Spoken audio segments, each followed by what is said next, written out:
me, Pam, or shall I say Mama P. Welcome back to our channel if you are recurring or returning subscribers. And to those who just come to our channel or new to our channel, welcome.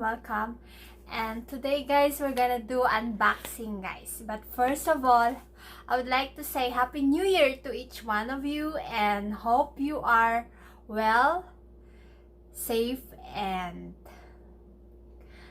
in good condition, and God bless. So guys, we're gonna continue to do our unboxing, or shall I say unboxing my late birthday gifts, guys.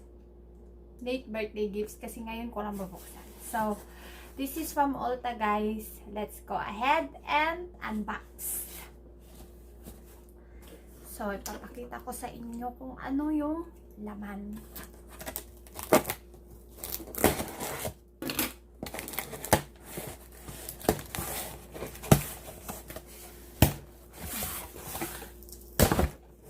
Oops. So, first item, guys, ay eto siya, guys. Eto siya. Ayan, tinanggalan ko ng ano. Actually, guys, eto siya ay galing sa Macy's. Nilagay ko lang dito. Hindi talaga ako nag-unbox. Nilagay ko lang siya dito. Eto siya, galing to sa Macy's, guys. Nabili ko siya. 3 siya. So, good for travel lang siya, guys. Paano ba ito buksan? Ayan siya, guys. Smashbox. Ito lang kasi yung primer na gumagana sa akin. So, ibalik natin. Yan lang ang nilagay ko dito sa Ulta na box, guys. I'm not gonna lie. So, ito yung pangalawa na binili ko din sa Macy's. Ito siya. Estee Lauder. Hindi ko pa siya na-try, so kaya susubukan ko siya. Estee Lauder, $64 yung value, pero $44 siya.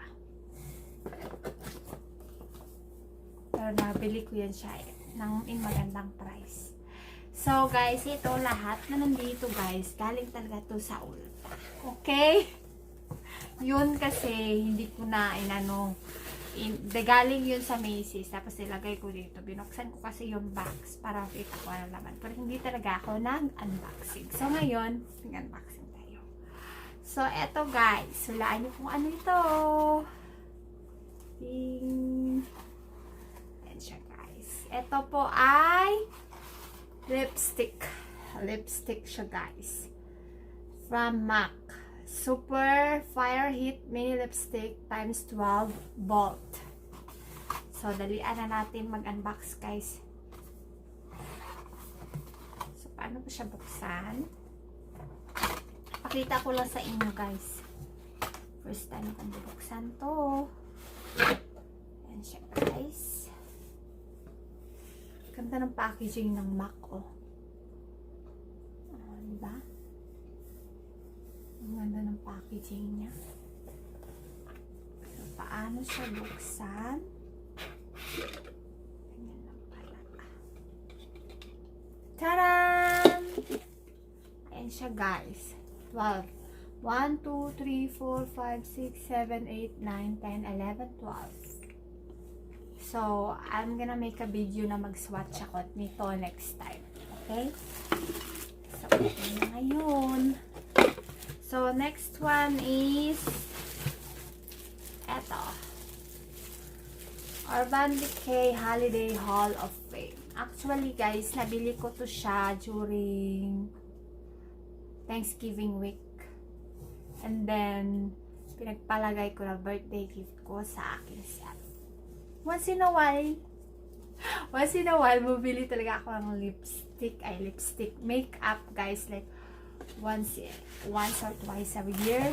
Pero hindi ako bumibili talaga ng every month kasi bultuhan ako bumili at saka nakakabuslot ng bulsa.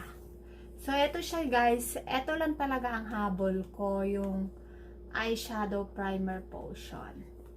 Pero dahil nga nag-sale yung Urban Decay, which is na may kasamang highlighter and then eye pencil, Urban Decay eyeshadow potion, tsaka Urban Decay na lipstick. Let's check it out, the lipstick, guys. Ano ba ito buksan? Ayan pala. Ayan siya, guys. Kulay, ano siya? Bad Blood. Red. So, maganda siya. So, ayan yung pang travel size, guys. Kung gusto mo mag-travel, ito yung pang travel size. Kasi, may malaki akong highlighter nito, guys. Malaki siya. Nabili ko siya last year. So, bumili ako ng maliit na. And then, ito, guys. Ito muna unahin natin, guys. Naked Urban Decay Cherry. So, guys, wala pa kasi ako nito. May nabili na akong Urban Decay, pero hindi siya cherry. Iba siya. So, pakita natin sa inyo kung ano siya.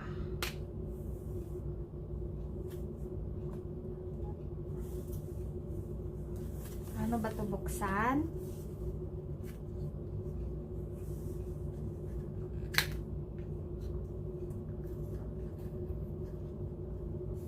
No? Ang ganda ng packaging. Ang ganda. Excuse me, guys. Ang ganda ng packaging niya, guys. Ang ganda din ng kulay. Yan o, ang ganda ng kulay. Diba? Ganda ng kulay, guys. So, ayan, yung Urban Decay Cherry. Mayroon pa akong gustong bilhin na dalawang palette din ng Urban Decay. Pero, pinagpaliban ko muna. Maybe this year. Maybe this year. Dalawa sila. Wala na kasi akong budget, guys. So, eto, guys. Bumili din ako ng Prep and Prime Fixed Coconut from MAC. Dahil bumili ako ng foundation. Buksan nga natin. Amuyin ko kung mabango ba talaga siyang coconut ba siya. Tagal, no? Mabango nga siya.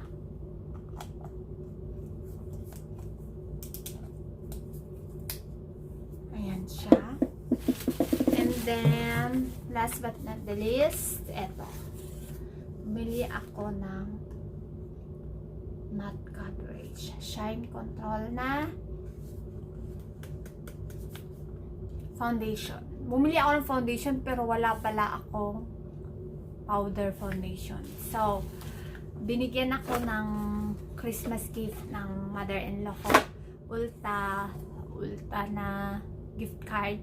So, bibili ako ng foundation ng MAC sa Ulta. Next day of course. And then, may ano sila, may pouch sila ang binigay. Ito nga pala itong MAC. Dahil bumili nga ako ng ano. So, ano kaya itong naman ito? May free. Hindi ko alam may free ha. May pouch siya, guys. So, pag mag-travel ako at minimal lang yung bibilin ko na make-up, yan yung guys. Oh, may free siya na ano, guys. Oh, may free siya na Max Prep and Prime Fix. Pang travel siya. And then, lipstick. Hindi ko alam yun. May free pala siya. Akala ko wala. Lipstick siya, guys. So, yung color nito ay satin mocha lipstick. Bagay ito sa akin kasi nga black hair ako. So, yan. May free na ako. And then, ito. And then, ito. Wala na. So, overall, excuse me, guys. Overall, guys, yung na-spend ko from Ulta nakasulat. Hindi nakasulat. 6 yung binili ko. Pero I know na umabot ako ng almost 200, guys. Almost 200. And then, libre na yung shipping fee. So, that's all for today, guys. Hope you enjoy my unboxing. And hope to see you guys next time. And remember, have faith, be brave, be happy, and be yourself always. God bless everyone. Please like and subscribe. Happy New Year.